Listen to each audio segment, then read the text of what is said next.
Hola, buenas tardes, bienvenidos nuevamente a nuestro webinar, hoy lunes 19 horas, y estamos aquí con un capítulo que para nosotros todos los años lo traemos a la mesa porque nos parece importante ver qué cosa nueva hay, qué indicación nueva existe, y ahí vamos charlando con nuestra experta, que es la doctora Eugenia Quintal. Ella es médica clínica, es geriatra. Trabaja con nosotros aquí en el Hospital Italiano, siempre la convocamos con este tema. Por favor, hagan las preguntas que quieran, los comentarios. Aquí en el Zócalo está nuestro mail, que ustedes manden también para luego recibir las 3 preguntitas Choice y así obtener el certificado.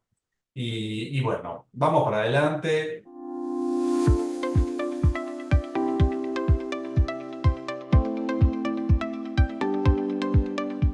Euge, mil gracias por estar nuevamente con nosotros y te escuchamos atentamente. Bueno, muchas gracias Marcelo por convocarme. Buenas tardes a todos. Yo voy a charlar un poco, como dijiste vos, acerca de la deficiencia de vitamina D, algunas novedades, vamos a reforzar algunos conceptos, vamos a recordar algunos conceptos y les voy a contar algunas novedades. Bueno, recordemos que los niveles de vitamina D, hay distintos valores por los cuales nosotros dosamos en sangre. Sabemos que en algunos laboratorios dosan vitamina D total, otros dosan vitamina D3 solamente o vitamina D2 solamente, y que el método de dosaje es digamos, el preferido por los expertos es la cromatografía.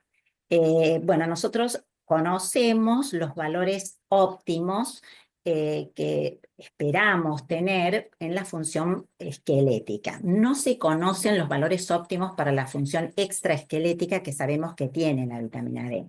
Y esos valores óptimos que nosotros intentamos tener son aquellos por arriba de 30 nanogramos por mililitro. Por arriba de 100 nanogramos por mililitro hablamos de toxicidad, y después cuando hablemos de excesos de vitamina D y toxicidad hablaremos de que son poco frecuentes y que en general hablamos por arriba de 100 nanogramos por mililitro. Por otra parte, cuando tenemos valores por debajo de 12, hablamos de deficiencia, y por arriba de 12, entre 12 y 20 nanogramos, hablamos de insuficiencia. Se sabe que valores suficientes son por arriba de 20, pero no son los óptimos. Como dije anteriormente, el óptimo para la función esquelética es por arriba de 30. Eh, Lamentablemente se sabe que la prevalencia del déficit de vitamina D es alto en todo el mundo y que se mantiene estable esa deficiencia a pesar de que han transcurrido los años. Acá tenemos una encuesta realizada en Estados Unidos entre los años 2011 y 2014, que muestra la alta prevalencia de la deficiencia, que es casi un 5% de la población total, y de la insuficiencia en un 18%. Claro, es interesante, una cosita nomás. O sea, también el momento del año en que se hizo, obviamente, no es lo mismo a nosotros que nos van a medir ahora cuando estamos terminando el verano, que cuando está terminando, no sé, el invierno en un país nórdico que tiene 6 meses de oscuridad. Entonces, ahí viene también un poco no me quiero adelantar, pero de la cuestión de la solicitud y de qué hacemos con los análisis, ¿no? Y con esa La variabilidad variabilidad. que es real. Exactamente, está descrito que en algunas zonas cesa por completo la síntesis de vitamina D en la piel durante los meses invernales. ¿Mm? Bueno, vamos a recordar las fuentes alimentarias de la vitamina D. Sabemos que cuando tenemos pacientes con déficit de vitamina D, las fuentes alimentarias son absolutamente insuficientes, pero es importante conocerlas porque es un suplemento que está a disposición de la naturaleza. Entonces sabemos que muchos de los alimentos marinos, como el salmón, el atún, la caballa, el aceite de hígado de bacalao, tienen concentraciones de vitamina D, lo mismo que el huevo, y muchos de los alimentos enriquecidos con vitamina D, como los lácteos, e inclusive hay jugos que pueden estar fortificados, jugos de naranja, por ejemplo, y algunos cereales, ¿sí?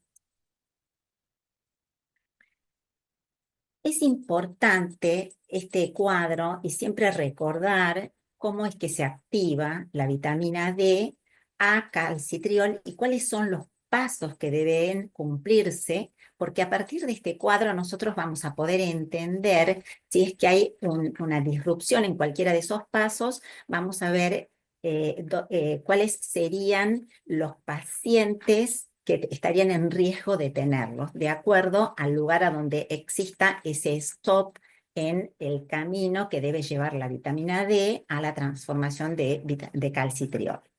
Sabemos que la vitamina D2 y la vitamina D3 pueden ser consumidas a través de los alimentos, que la vitamina D3 también puede activarse en la piel a través de la luz ultravioleta, pero que una vez que ingresa al torrente sanguíneo y es transportada por proteínas transportadoras, valga la redundancia, necesitan un primer paso de hidroxilación en el hígado. Después necesita un segundo paso de hidroxilación en el riñón, y una vez que se activa por segunda vez y se transforma en 1,25 de hidroxivitamina D, ahí estamos frente a la vitamina D3 activa. Aquí describimos, a partir de entonces, la vitamina D comienza su papel o su rol más importante, que es el de la absorción de calcio y de fósforo a través del intestino, pero sabemos que también, como siempre lo repetimos en varias oportunidades, la vitamina D tiene efectos pleiotrópicos y que también tiene receptores en otros tejidos. Y que si existiera alguna dificultad en la recepción en esos diferentes tejidos, también la actividad de la vitamina D se ve interrumpida. Entonces, también es importante prestar atención a este gran ion que es el magnesio. Se sabe que el magnesio actúa como cofactor tanto en el transporte de la vitamina D como en los distintos pasos de hidroxilación. Entonces también tengamos en cuenta que cuando tenemos pacientes con hipovitaminosis D, ya sea en déficit o en insuficiencia, o en dosis no óptimas, prestarle atención a la magnesemia.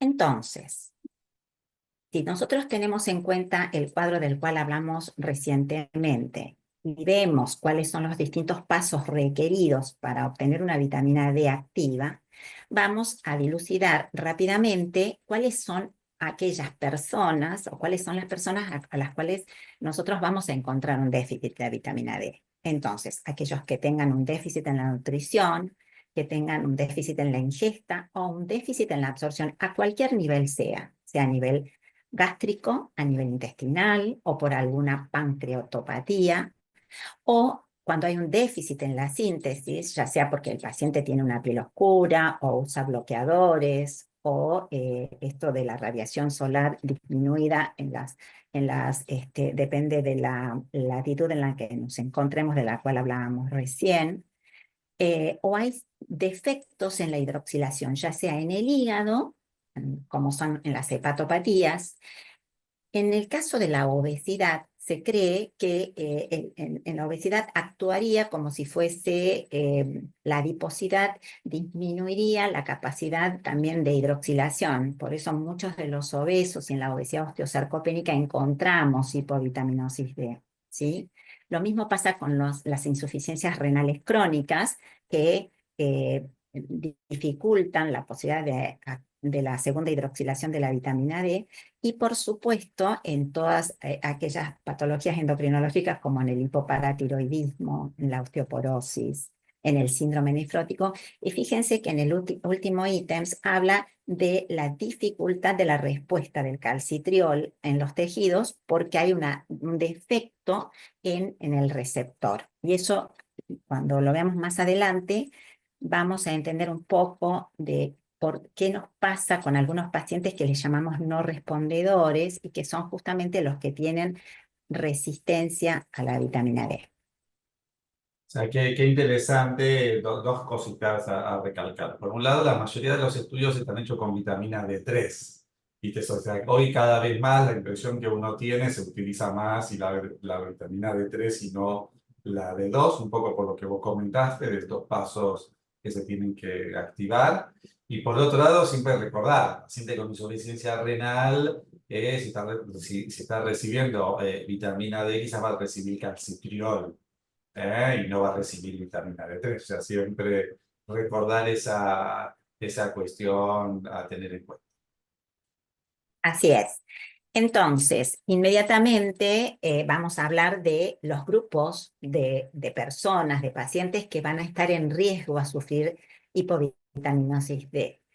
Fíjense que yo coloreé en rojo los que incluirían los problemas que en general tienen nuestros pacientes, que son los que nos atañen específicamente, que son los adultos mayores. Son personas confinadas, personas que están hospitalizadas, que están institucionalizadas, que pueden tener menor exposición al sol, que pueden padecer osteoporosis o hiperparatiroidismo, que pueden tener déficits nutricionales en base a déficit malabsortivos, ya sean enfermedades inflamatorias o celiaquías, insuficientes renales crónicos, como vos bien decías, y obesos cuando hablamos de pacientes que pueden tener obesidad osteosarcopénica. También hay muchos pacientes añosos que pueden estar tomando anticonvulsivantes, y recordar que medicamentos como ese o los corticoides afectan el metabolismo de la vitamina D. Entonces, es fácil advertir que nuestros pacientes, que es el target en el que la mayoría atendemos, que son los adultos mayores, inevitablemente es un grupo que están propensos a padecer déficit de vitamina D. Tienen reservas de vitamina D disminuidas, tienen una ingesta, como dije, de vitamina D suele ser baja. En un estudio en Francia determinaron que las mujeres que viven en Francia, no francesas, pueden llegar en algún momento a consumir el tercio de lo que correspondería consumir diariamente, o sea que consumen aproximadamente 100 unidades internacionales de vitamina D en la ingesta diaria. Existe lo que decíamos recién, una resistencia al calcitriol, y este ítems que puse abajo, que muchos pacientes que nosotros los medicamos con vitamina D, que después vamos a hablar cuál sería la más conveniente a usar, muchos se tornan resistentes y incluso aunque estén medicados siguen teniendo valores bajos de vitamina D en sangre. Entonces, hay un consenso de endocrinología en que se publicó el año pasado, en el 2024, en abril, que ellos hablan de por qué, cómo y de qué modo administrar la vitamina D. Y hablan del estado de la vitamina D. Y ellos determinan cuáles son los candidatos a hacer dosaje de vitamina D. Se sabe que en adultos asintomáticos y sanos no está indicado, no es necesario hacer una detección de vitamina D en sangre. O sea, el cribaje o el screening en la población general no está indicada. Lo que no ocurre en adultos con riesgos, con mayor riesgo, sería indicado, sería adecuado hacer dosajes como ser en los adultos frágiles, lo que no significa que sea obligatorio, ¿sí? muchos pacientes nuestros que ya son frágiles, que están hospitalizados, que están institucionalizados, ya después vamos a ver en cuáles sí o sí tenemos que medir dosaje de vitamina D. Generalmente son en aquellos que tienen osteoporosis y que necesitan recibir tratamiento antirresortivo y necesitamos tener un dosaje de vitamina D alto o normal, lo mismo que la calcemia. Pero si tenemos un paciente frágil o institucionalizado, sarcopénico, osteosarcopénico, es sabido que la prevalencia de la hipovitaminosis es alta. Entonces, es muy importante remarcar el dato de que los adultos con riesgo normal no necesitan dosaje de vitamina D. ¿Mm? Es muy interesante lo que vos comentás porque, por dos cuestiones, dos o tres cuestiones. Una, que cada vez es más restrictivo solicitar, depende de donde vos trabajes, no sé lo que nos están escuchando, si tienen alguna restricción en el sentido de la solicitud de vitamina D. Entonces, si alguien está institucionalizado y no le da no le queda vitamina D, puede no pedirle un dosaje de vitamina D. O sea que las dosis que uno va a recibir probablemente no lo involucren a dosis tóxicas, y no se lo va a tener se lo va a tener, se la puede dar. Entonces esto es importante a la luz porque uno ve que hay todavía, va cambiando, en este último tiempo, pero va cambiando, todavía hay. A ver, y hay lo que a veces llamamos holter de vitamina D. Le piden de manera seriada vitamina D y también con una utilidad realmente cuestionada. Pero bueno, el concepto es esto que vos comentaste, refuerzo, no hay que pedirle vitamina D a todo el mundo, por más que uno le indique vitamina D que no va a ser tóxica. Exactamente, no modifica conducta. Perfecto. Entonces, llegamos a la suplementación. O sea, sabemos que hay una alta prevalencia de hipovitaminosis D, que sería adecuado pedirle en algunos casos específicos, y después vamos a ver cómo lo suplementamos. Se puede suplementar a través de la vitamina D3, que es el colecalciferol, que está disponible en cápsulas, también en líquido, 100 gotas, y van desde 50.000 unidades en 2 mililitros, o también hay de 800, 400, o sea, hay distintas unidades internacionales. En algunos países está la inyección intramuscular, lo mismo que la vitamina D, que es el ergocalciferol, que está disponible también en uso oral, y siempre se sugiere la suplementación con colecalciferol en lugar del ergocalciferol cuando estuviera disponible, ¿sí? También en algunos casos, como vos ya estuviste diciendo, se puede utilizar el calcitriol. Y en los casos especiales son en los insuficientes renales, porque tienen una síntesis disminuida de calcitriol, entonces estamos autorizados a usar el calcitriol. El calcitriol viene en comprimidos, en cápsulas de 0,25 a 0,5 microgramos. Es útil porque tiene una acción rápida, tiene una vida media corta, y es importante controlar el calcio porque pueden provocar hipercalcemias. Eh, es útil usarla cuando, dijimos, tenemos una insuficiencia renal crónica, estamos autorizados. Bien, ahora, ¿qué dosificación vamos a hacer? ¿De qué manera dosificamos? Sabemos que la dosis necesaria para tratar para tratar la hipovitaminosis D depende, por supuesto, del nivel sérico, ¿no? Y de cada individuo, si es capaz de absorber, ¿sí? ¿Qué capacidad tiene el individuo de absorber versus función hepática? ¿Sí? Lo normal, si nosotros tenemos un paciente que no tiene déficit absortivos, en general, nosotros indicamos vitamina D3, y recordar que por cada 100 unidades añadidas suben aproximadamente 1 nanogramo por mililitro, ¿sí?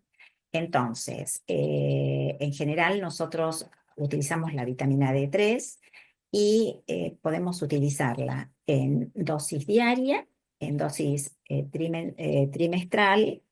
Lo que digamos, se sugiere es la dosis diaria, que es la norma cuando sea posible, pero siempre se adecua al perfil del paciente, ¿sí? Si tenemos pacientes que tienen dificultad en la adherencia, se puede indicar una dosis no diaria, pero no es el gold standard, ¿sí? Y a veces también decimos, viste, bueno, que lo vas a decir eventualmente ahora, no, esos que tienen una deficiencia muy marcada, ¿entendés? Una deficiencia muy marcada y quizás ahí sí aprovechas al principio en darle dosis más altas para después dejarlo. Pero me parece que el concepto más clave es la adherencia del paciente. Hay gente que se olvida de tomar la ampollita y le resulta más operativo todos los días y viceversa. Así que bueno, tratamos de adaptarnos un poco a la necesidad del paciente. Claro, y ubicarse bien frente a qué paciente estamos, ¿no? En realidad siempre es preferible la dosis diaria, pero bueno, si tenemos algunas dificultades, se puede transigir a que sea una dosis, sobre todo al inicio, que sean megadosis. ¿M?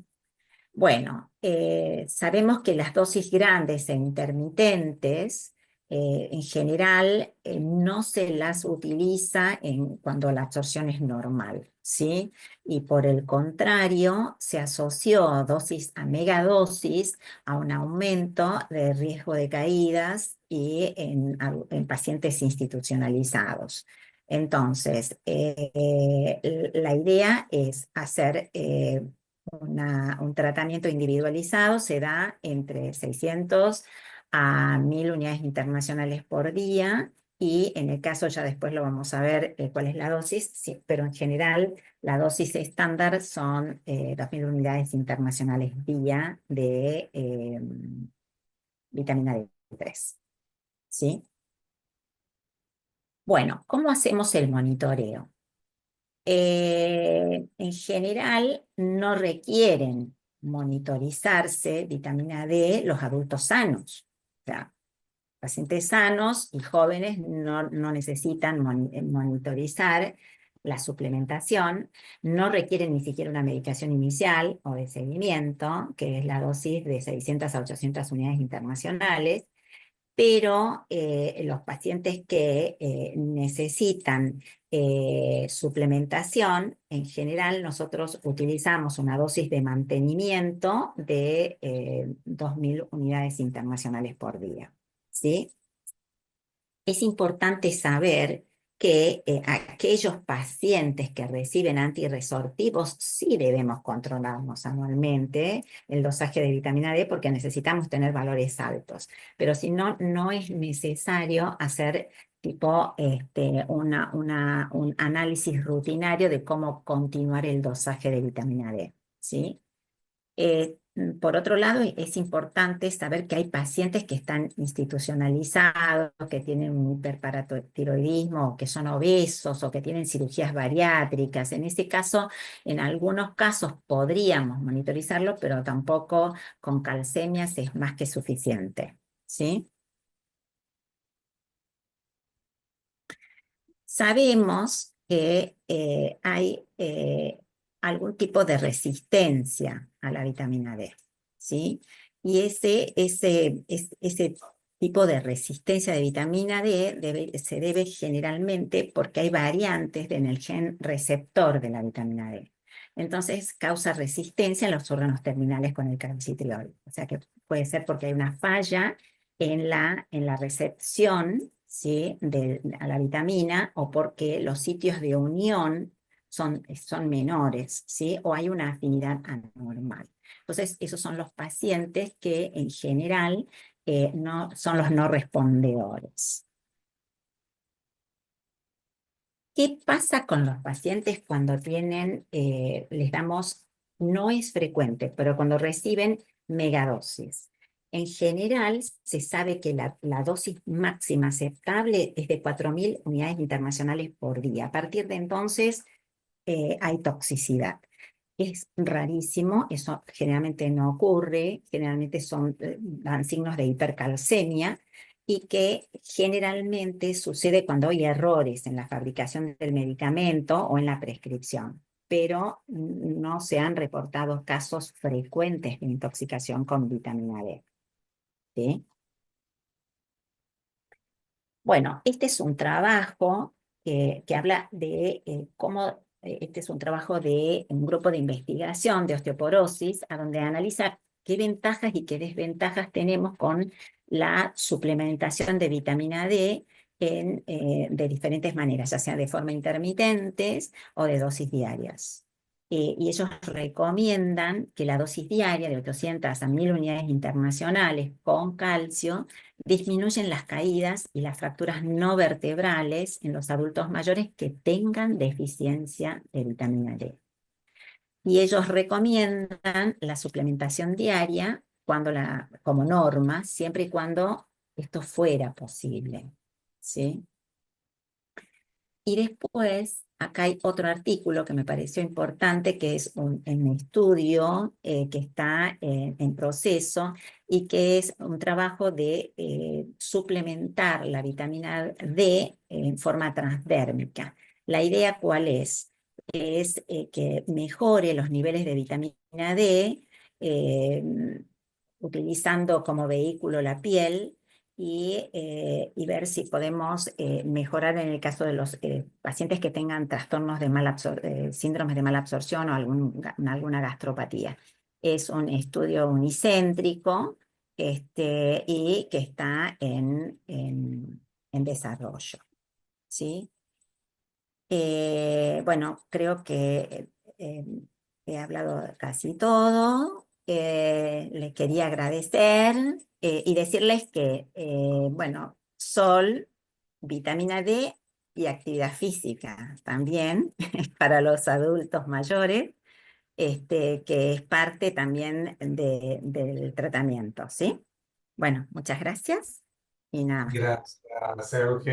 En realidad, yo iba a recalcar esto último que vos estás comentando, la importancia, a ver, de que hoy por hoy, con el transcurso de los años, va quedando de la vitamina D en el sentido, es una pata más. Antes uno pensaba que hasta iba a mejorar lo cognitivo, el estado emocional y no sé, hasta el cáncer de colon. Pero quedan trabajos en investigación pero con el tiempo uno se fue quedando con este rol que sí lo usamos, principalmente en los adultos más frágiles que están confinados al hogar o en las instituciones de larga estancia. Así que bueno, lo tenemos presente, es una medicación que seguimos utilizando. También como conclusión que no tenemos que estar pidiéndole a cada ratito análisis, ni mucho menos en cuanto al dosaje de vitamina D, que nos trae problemas después con los sistemas de salud y la mar en coche, pero en realidad la necesidad de repetirle y eso no es tan clara ni mucho más evidente. Bueno, gracias como siempre, Euge, un gusto que estés aquí con nosotros. Bueno, hagan las preguntas y comentarios que quieran. De nuevo, sale aquí en el Zócalo nuestro mail para mandarnos algún comentario y eventualmente después recibir las preguntitas Choice y obtener así el certificado.